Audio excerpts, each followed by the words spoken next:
Hey YouTubers, it's Charlie. This is going to be my Legends of Tomorrow Episode 6 Jonah Hex video. Just careful for spoilers if you haven't seen it yet. So great Jonah Hex episode, but just a reminder, this is the last episode before the big Fortnite crossover. So there's no episode next week, but the week after that, in 2 weeks, is when episode 7 is going to drop. That's called Invasion. It's like the last night of the big Fortnite crossover. So I'll just remind everyone what the schedule is for next week at the end of this video. But this was mostly meant to be a Jonah Hex Wild West episode. Great train robbery, great saloon brawl. You can't have a Western without like a really awesome saloon brawl. So let's do top 10 WTF and comic book Easter eggs. And I'll try to like explain stuff that's going to lead into the big Fortnite crossover too. So number 10, Jeff Fahey rolls into town. If you don't know who he is, he's been on a whole bunch of genre TV. He's like this really big B-movie name, so most people just know him from Lost, but he did Lawnmower Man, he did all these crazy sci-fi B-movies. So anytime he shows up, you know it's gonna be nuts. Number 9 though, the Dwarf Star Alloy. So like the minute they said that there was some really special ore and we knew that Adam was gonna get his suit back, I was like, okay, this is probably the Dwarf Star Alloy so that he can rebuild it. But Turnbull kills the time traveler, takes his technology so that he learns that it's really special and uses it as an explosive device. He coats his bullets with it, which kind of reminds you of the Judas bullets from Luke Cage, just basically like really badass bullets that can penetrate Citizen Steel's skin. So number 8 though, there is enough Dwarf Star Alloy left at the end of the episode for Adam to power 20 Adam suits. Now that doesn't mean that he's going to build 20 Adam suits, it just means that he has a lot of extra power to spare. So he's probably going to do something really cool after he builds another Adam suit. But number 7, he does build Citizen Steel's comic book costume for him. So he'll wear that, like you can see like some of the arms and the face are exposed so that when he does go full steel, he'll look a little closer to his comic book self. But you guys can let me know what you think of the design. I think it's okay, but we have to see him in it, like in action, to get a sense for it. It's kind of hard to tell just looking at it right here. But for those of you asking about the new Adam suit, I don't know how much they're going to change it from the old one. It looks pretty close, but I think that they're going to use the opportunity to make it a little bit cooler, maybe give it some more powers. Like he said, he has a bunch of Dwarf Star Alloy to spare, so he'll probably build some cool weapons and technology with that. But number 6, they know about the Speedster who's working with Damien Dark. They don't know exactly who Eobard Thawne is or the Reverse Flash, his history with Barry. So they're like, okay, we're gonna have to do some more research. You know, Firestorm, go find out all you can about Speedsters. In coincidence, they're the ones that heard that secret message from Barry, so that's just going to play into the Legion of Doom storyline. So that's just like the TV show's way of telling you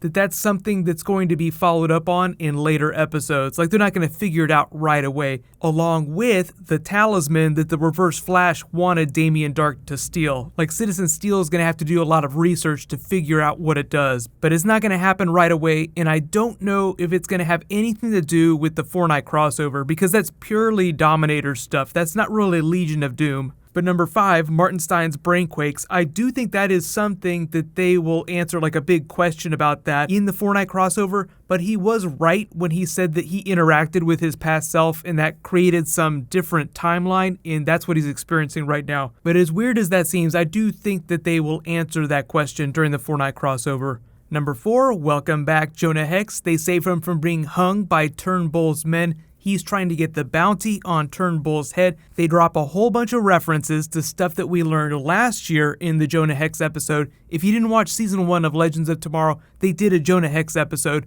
where they teased this secret history between Rip Hunter and Jonah Hex. Like Rip Hunter, longtime time traveler, had previous adventures with Jonah Hex. So when they were talking about the big Turnbull event, like the big battle that Rip Hunter left, that was something that happened pre-season 1, so like the legends weren't part of that. That was like a Rip Hunter Jonah Hex thing. But it's just their way of letting you know that Jonah Hex has a lot of history with the Turnbull character, so that's why he wants to bring him in so bad. But it was pretty badass seeing Citizen Steel eat that bullet with his teeth. So number 3, Citizen Steel stops the train with his powers. What they're trying to do, most of you probably picked up on this, is just give you a sense for what his power level is, like what he can do, what he can't do. He's not invulnerable, like he eats the bullet. There are things that can penetrate his skin, but he is strong enough to stop a moving train, but he probably couldn't do that all day long. Like, he is probably really hurting inside after he did that.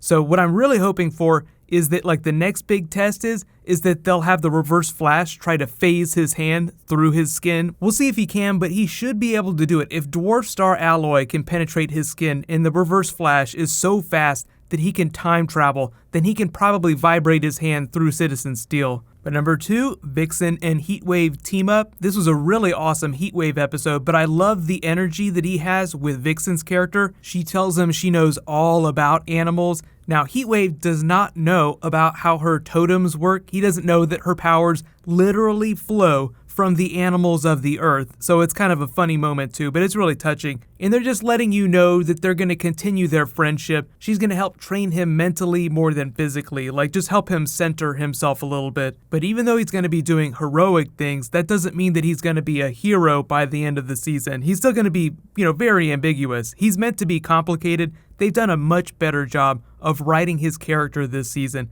And this version of Vixen is really awesome too, so I just really love the two of them together. And of course, number 1 WTF is Our Friends in 2016 Need Our Help. That's the teaser for the Fortnite crossover, so the schedule is a little out of whack. So just to explain that real quick, next week there'll be new episodes of Supergirl and Flash, but everything else is on break, so no Arrow, no Legends of Tomorrow. Then the week after that, starting on Monday, November 28th, Supergirl is the first night of the crossover, and then each night thereafter is like the next night. So the week of the 28th, it's Supergirl, Flash, Arrow, Legends of Tomorrow. It'll be super crazy, and even though they have like the big Dominators invasion storyline from the comics going on, they'll each have like their own specific storyline happening for Supergirl, for Flash, for Arrow, for the Legends, within each of their own episodes. So like Arrow's getting its 100th episode, they're not going to completely hijack that and all the Arrow stuff that they could be doing just for the Dominator storyline. It'll all work together,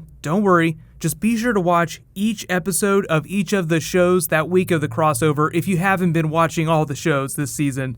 So during that week, like even though I haven't been doing Supergirl videos for every episode, I will do like a Supergirl video, I'll do Flash, Arrow, Legends of Tomorrow. So don't worry, I'll be doing videos for all that stuff. There'll be some more trailers for that, so it's going to be crazy. But let me know, what did you guys think of Jonah Hex in this episode? And what do you think of Citizen Steel's costume? I think it'll get a little bit cooler season to season depending on who comes back for Legends Season 3. But speaking of the schedule, I almost forgot. So they made like this huge change to Legends of Tomorrow in the second half of the season this year. So for Season 2, what's going to happen when they come back in the spring is that it's going to be on Tuesday nights after The Flash at 9 p.m. So you'll have Flash, then Legends of Tomorrow, and then on Wednesdays there'll be Arrow. So that means that there'll be no DC TV stuff happening on Thursdays anymore. It'll be Monday, Tuesday, Wednesday for everything. So I will say congratulations to G.I. Jack. You're the DC giveaway winner this week. Is a $20 Amazon gift card. Just be sure to private message me on the back end of my channel so I can get your contact details.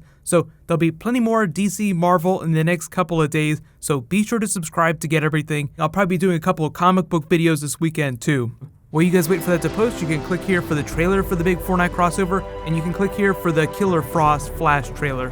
Thank you so much for watching, everybody. Let's high five. I'll see you guys tonight.